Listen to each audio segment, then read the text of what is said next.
No, so the Prophet in the Arabic language, Allah subhanahu wa ta'ala will say that فَإِنَّكَ بِأَعْيُنِنَا, meaning that you are in our protection, but it means that He is watching you. So Allah is affirming His eyes. But if you were to look at the real, if you was to say فَإِنَّكَ بِأَعْيُنِنَا, that would mean that you are in Allah's eyes. So the ulama say, no, you're not in Allah's eyes. Allah is separate from His creation. So Allah is looking at you with His eyes. Do you understand what I'm saying? So it's ithbat. We are saying that Allah has eyes, but it also means that it's protection. But we're not saying that Allah doesn't have eyes. No, that's not the Of course. It's the tafsir. I got it from the Sharh Ibn Uthaymeen.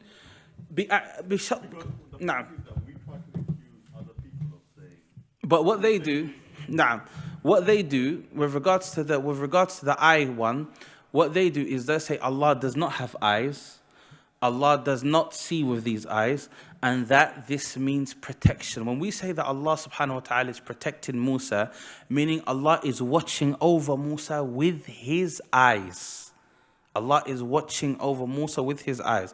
Allah is causing the throne of Nuh, the ark of Nuh to be protected because Allah is looking at the what do you call it? The ark. So we are affirming Allah has eyes, we're affirming that Allah is looking at what's happening, and we're affirming that Allah is protecting it all at the same time. But what we're not doing is saying that Allah doesn't have eyes, Allah is looking at them without eyes, and that the eye simply means protection. It doesn't mean that, because if you was to give a literal translation, فَإِنَّكَ بِأَعْيُنَّا, that would literally mean you are in the eyes of Allah. It doesn't mean that. So we've affirmed that Allah has eyes, and you can find it here. It's in the explanation of Ibn Uthaymeen. It's an usloob min asalib al-Arab. It's a phrase. So the phrase has a literal meaning that Allah is looking, but it also means that Allah is protecting. So for example, Allah says, Sami Allahu liman hamida.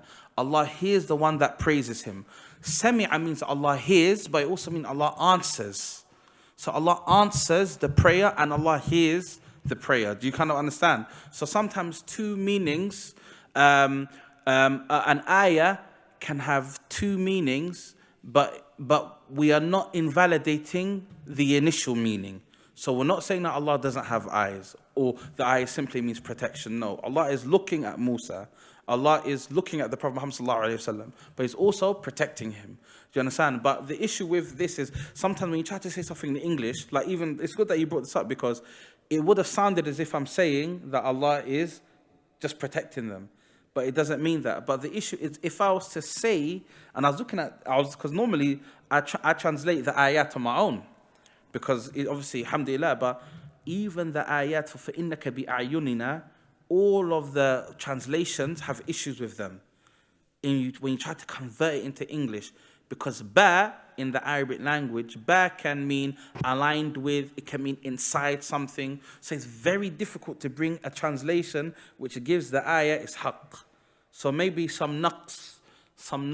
So that's why I want to make a disclaimer that I was not trying to nullify that Allah subhanahu wa ta'ala's eyes, or Allah subhanahu wa ta'ala sees.